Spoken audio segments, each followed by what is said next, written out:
ಗುಡಿಬಂಡೆ ಪಟ್ಟಣದ ಬಾಪೂಜಿ ನಗರದ ಶಾದಿ ಮಹಲ್ನಲ್ಲಿ ಕರ್ನಾಟಕ ಉರ್ದು ಅಕಾಡೆಮಿ, ಉರ್ದು ಸಾಹಿತ್ಯ ಪರಿಷತ್ ವತಿಯಿಂದ ಉರ್ದು ಉತ್ಸವ ಹಾಗೂ ಕವಿಗೋಷ್ಠಿ ಕಾರ್ಯಕ್ರಮ ಹಮ್ಮಿಕೊಳ್ಳಲಾಯಿತು.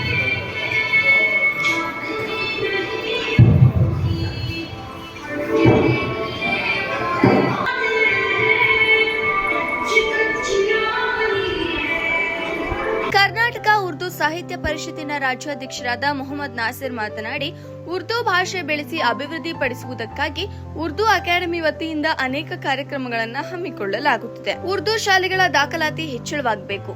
ಗುಡಿಬಂಡೆಯಲ್ಲಿ ಉರ್ದು ಅಂಗನವಾಡಿಗಳ ಸ್ಥಾಪನೆ ಮಾಡಬೇಕೆಂದು ತಿಳಿಸಿದರು.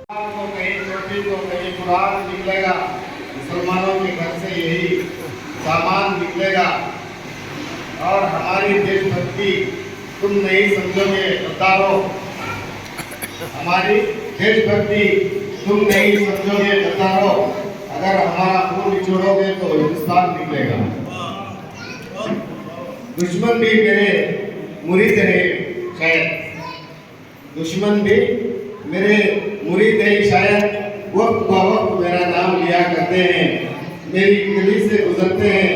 ಈ ಸಂದರ್ಭದಲ್ಲಿ ಡಾಕ್ಟರ್ ನಾತೆಕ್ ಆಲಿಪುರಿ, ಕರ್ನಾಟಕ ಉರ್ದು ಅಕಾಡೆಮಿ ಜಿಲ್ಲಾ ಸದಸ್ಯರು ಮೊಹಮ್ಮದ್ ನಾಸರ್, ಕರ್ನಾಟಕ ಉರ್ದು ಸಾಹಿತ್ಯ ಪರಿಷತ್ ರಾಜ್ಯಾಧ್ಯಕ್ಷರಾದ ಅಬ್ದುಲ್ ಸುಹಾನ್ ಸಾಬ್, ಅಬ್ದುಲ್ ವಹಾಬ್, ಬಶೀರ್ ಅಹಮದ್, ರಿಜ್ವಾನ್ ಪಾಷಾ, ಖಲೀಲ್ ಪಾಷಾ, ರವೀಂದ್ರ ಗೌಡ, ಸರ್ಕಾರಿ ಉರ್ದು ಹಿರಿಯ ಪ್ರಾಥಮಿಕ ಶಾಲೆಯ ಶಿಕ್ಷಕರು, ಸಿಬ್ಬಂದಿಗಳು, ನಾಗರಿಕರು ಸೇರಿದಂತೆ ಅನೇಕರು ಭಾಗವಹಿಸಿದ್ರು.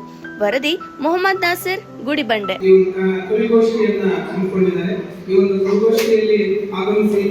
ಈ ವೇದಿಕೆ ಮೇಲೆ ಆಸೀನರಾಗಿರ್ತಕ್ಕಂಥ ಎಲ್ಲರಿಗೂ ನಮಸ್ಕರಿಸುತ್ತಾ, ಹಾಗೂ ಈ ವೇದಿಕೆಯ ಮುಂಭಾಗದಲ್ಲಿ ಆಸೀನರಾಗಿರ್ತಕ್ಕಂಥ ಎಲ್ಲರಿಗೂ ನಮಸ್ಕರಿಸುತ್ತಾ, ಇಂತಹ ಒಂದು ಕವಿಗೋಷ್ಠಿಗಳನ್ನ ನಮ್ಮ ಗಡಿನಾಡ ಭಾಗದಲ್ಲಿ ತುಂಬಾ ಅವಶ್ಯಕತೆಯಾಗಿ ನಮಗೆ ಈ ಒಂದು ಕವಿಗೋಷ್ಠಿಗಳನ್ನ ಮಾಡಿ ಆ ಒಂದು ಭಾಷೆಯನ್ನ ತುಂಬಾ ಪ್ರಚಾರಪಡಿಸಿ ಭಾಷೆಗೆ ಹೆಚ್ಚಿನ ಒಂದು ಪ್ರಾಮುಖ್ಯತೆಯನ್ನು ಕೊಡ್ತಾ ಇರ್ತಕ್ಕಂಥ ಈ ಒಂದು ಕರ್ನಾಟಕ ಉರ್ದು ಸಾಹಿತ್ಯ ಪರಿಷತ್ ಅಕಾಡೆಮಿ ಅಧ್ಯಕ್ಷರಾಗಿರ್ತಕ್ಕಂಥ ಮೊಹಮ್ಮದ್ ನಾಸಿರ್ ಸಾರ್ ಅವರಿಗೆ ತುಂಬಾ ಧನ್ಯವಾದಗಳನ್ನು ತಿಳಿಸಿದ್ದೇನೆ.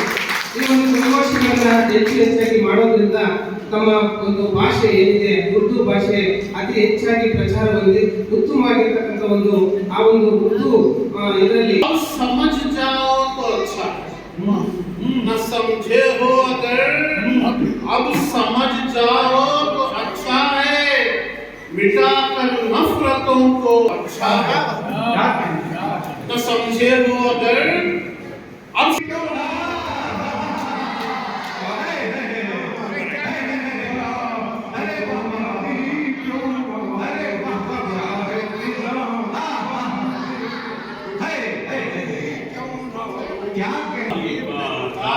महल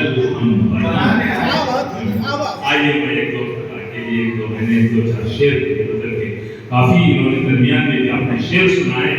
बहरहाल वाकई बहुत अच्छी निजामत हो रही है। ये उजाला फकत कर्नाटक में हिंदुस्तान दूर दूर तक फैलेगा, मुझे पता हो।